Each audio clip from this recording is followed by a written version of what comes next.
జరుగుతుందో ఆ స్థాయిలో ఎక్కడికక్కడ నియోజకవర్గాన్ని గులాబీమయం చేసి బ్రహ్మాండమైన మరి ఈ కార్యక్రమానికి బ్రహ్మాండమైన ప్రచారం కల్పించిన మా కార్యకర్తలు సోదరులు సోదరీమణులందరికీ మరొకసారి నా అభినందనలు. అసలు సరిగ్గా ఇదే రోజు ఈ రోజుకు ఒక ప్రాముఖ్యత ఉన్నది. సుధీర్ రెడ్డి గారు మే 17, 2026 రోజు ఈ కార్యక్రమాన్ని నిర్వహించడానికి ఒక ప్రత్యేకత ఉంది. సరిగ్గా ఇదే రోజు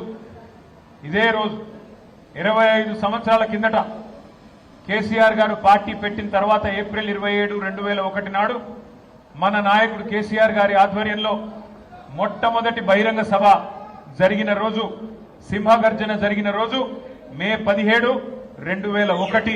సరిగ్గా అదే రోజు మళ్ళీ ఈ రోజు ఎల్బీ నగర్లో ఈ శిక్షణ కార్యక్రమాన్ని వేలాది మంది మా సోదరులు సోదరీమణుల మధ్య నిర్వహించుకోవడం చాలా సంతోషం. ఆ రోజుల్లో ఒక్కసారి మీకు అర్థం కావడానికి చెప్తా ఉన్నాం. కేసీఆర్ గారు పార్టీ పెట్టిన తొలి నాళ్లలో ఏప్రిల్ 27, 2001లో పరిస్థితి ఎట్లా ఉండే అంటే ఒక్కసారి మీకు గుర్తు చేసుకోవడానికి. ఇవాళ చాలా మంది చాలా మాట్లాడుతూ ఉన్నారు. తెలంగాణ రాష్ట్రం వచ్చిన తర్వాత ఈ రాష్ట్రంలో పదవుల్లో కూర్చున్న తర్వాత చాలా మంది చాలా మాట్లాడుతూ ఉన్నారు. కానీ ఆ రోజు 2001 ఏప్రిల్ 27 నాడు పరిస్థితి ఏంటి అంటే కేసీఆర్ గారు తెలంగాణ రాష్ట్రం కోసం సంకల్పం చేసి ప్రయాణం మొదలుపెట్టిన రోజు. అదేదో సినిమా పాట ఉంటుంది, గాలి వానలో వాన నీటిలో పడవ ప్రయాణం, గమ్యమెక్కడో తీరమెక్కదో తెలియదు పాపం అని ఒక సినిమా పాట. ఈ తరం పిల్లలకు తెలియకపోవచ్చు కానీ మా తరం వాళ్ళందరికీ తెలుసు. అట్లాంటి పరిస్థితుల్లో ఒక తుఫాన్లో చిరుదీపాన్ని వెలిగించినట్టు పెద్దలు కేసీఆర్ గారు ఆనాడు ఒక్కడుగా బయలుదేరి తెలంగాణ జాతిని ఒకటి చేయడానికి డాక్టర్ బాబాసాహెబ్ అంబేద్కర్ గారు ఏ సూత్రాన్నైతే చెప్పారో, బోధించు, సమీకరించు, పోరాడు అనే మాట ఏదైతే చెప్పారో, లక్షల సంఖ్యలో ప్రజల్ని సమీకరిస్తూ తెలంగాణ రాష్ట్ర ఏర్పాటు ఎందుకు జరగాలనో వారికి బోధిస్తూ, ఎక్కడ ఏ సమస్య వచ్చినా అడుగడుగున తెలంగాణ ప్రజలకు ఒక రక్షణ కవచంలాగా నిలిచి పోరాడుతూ ఆ బాబాసాహెబ్ చూపిన బాటలో, ఆ బాబాసాహెబ్ రాసిన రాజ్యాంగం ఆధారంగానే తెలంగాణ సాధించాలనే లక్ష్యంతో ఆ రోజు ప్రయాణం మొదలైంది. కేసీఆర్ గారు ప్రయాణం మొదలుపెట్టిన రోజు ఏమున్నదన్నాడు. కేసీఆర్ గారేమి ఒక సినిమా నటుడు కాదు. మొన్ననే తమిళనాడులో మీరు చూసినారు, విజయ్ గారు పార్టీ పెట్టిన 26 నెలల్లోనే ముఖ్యమంత్రి అయినాడు.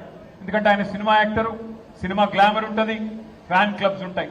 మరి కేసీఆర్ గారేమి ఎన్టీఆర్ గారి మాదిరిగానో విజయ్ గారి మాదిరిగానో సినిమా యాక్టర్ కాదు.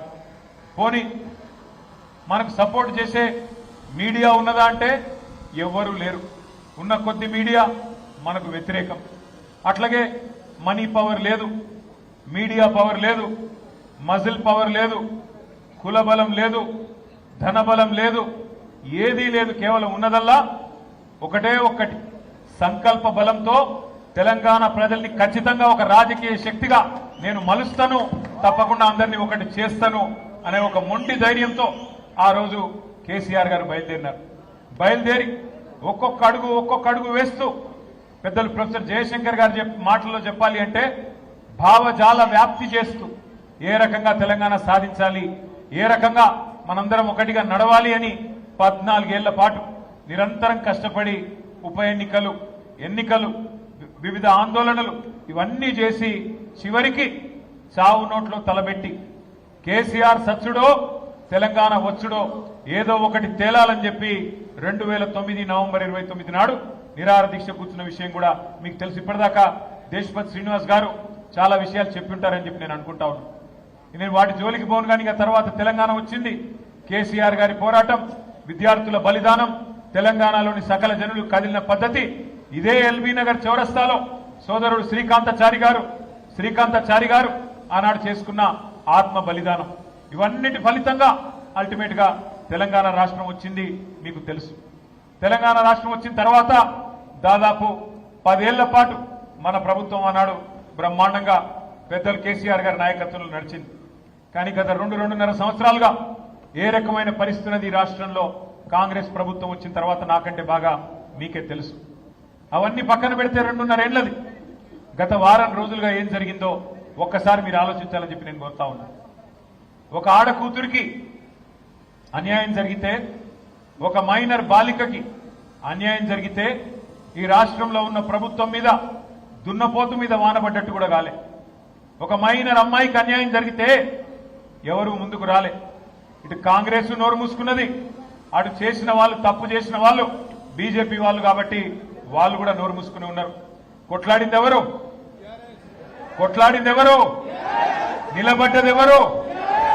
అల్టిమేట్ గా తెలంగాణలో ఎవరికి ఏ సమస్య వచ్చినా మళ్ళీ నిలబడి కలబడేది ఎవరు? గట్టిగా చెప్పాలి, వినబడతలేదు. కేసీఆర్ గారి బృందమేనా? కేసీఆర్ దళమేనా? మళ్ళీ నిలబడేది, కలబడేది, గొంతు విప్పేది, కొట్లాడేది మళ్ళీ మనమే. కానీ ఒక్కసారి మనందరం కూడా ఆ తల్లికి, ఆ తండ్రికి, ఎవరైతే అమ్మాయి తల్లిదండ్రి ఉన్నారో వారిద్దరికీ గట్టిగా చప్పట్లతో సలాం చెప్పాలి, గట్టిగా చప్పట్లతో సల్యూట్ కొట్టాలని చెప్పి నేను విజ్ఞప్తి చేస్తా ఉన్నా. ఎందుకు?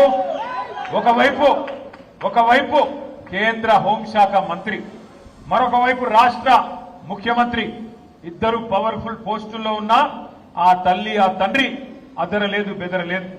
ఇద్దరు కుమ్మక్కై, ముఖ్యమంత్రి, కేంద్ర మంత్రి ఇద్దరు కుమ్మక్కై ఆ అమ్మాయికి అన్యాయం చేయాలనుకున్నా ఆ తల్లి, తండ్రి వెనుకకు తగ్గలేదు. కామాంధుడి చేతిలో విలవిలలాడిన అమ్మాయికి న్యాయం చేయాలని చెప్పి ఆ తల్లి, తండ్రి చేసిన పోరాటం, దానికి అండగా మన బీఆర్ఎస్ పార్టీ మహిళల నాయకత్వం, మన బీఆర్ఎస్ పార్టీ మహిళా బృందానికి కూడా గట్టిగా చప్పట్లతో మీరు అభినందనలు చెప్పాలి. ఎక్కడికక్కడ పోరాటాలు చేసి మహిళా కమిషన్, డీజీపీ అంబేద్కర్ గారి దగ్గరికి పోయి మన మహిళా నాయకత్వం మొత్తం కాళికాదేవిలాగా విరుచుకుపడి మరి ఎక్కడి వారక్కడ నిలదీస్తే మన పెద్దలు, మన party general secretary doctor RS Praveen Kumar గారికి కూడా గట్టిగా చప్పట్లతో అభినందనలు చెప్పాల. ఆయన ఒక మాజీ ఐపీఎస్ అధికారి, అన్ని విషయాలు తెలిసినవాడు.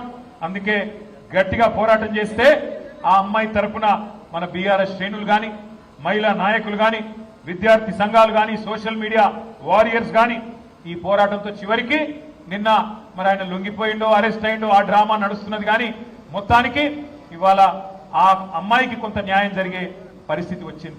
ఇవాళ నేను ఒకటే అడుగుతా ఉన్నా ప్రధానమంత్రి మోడీ గారిని, అయ్యా మీరు అంటున్నారు బేటీ బచావ్ బేటీ పడావ్ అంటున్నారు, కేవలం నినాదాలకే పరిమితమైతే న్యాయం జరగదు మోడీ గారు. బహుశా భారతదేశంలో మొట్టమొదటిసారి ఒక కేంద్ర మంత్రి కొడుకు మీద లుకౌట్ నోటీస్ ఇచ్చే పరిస్థితి వచ్చింది. కేంద్ర మంత్రిని ఇవాళ మీరు బర్తరఫ్ చేయకపోతే ఇక్కడ విచారణ సజావుగా జరిగే పరిస్థితి లేనే లేదు.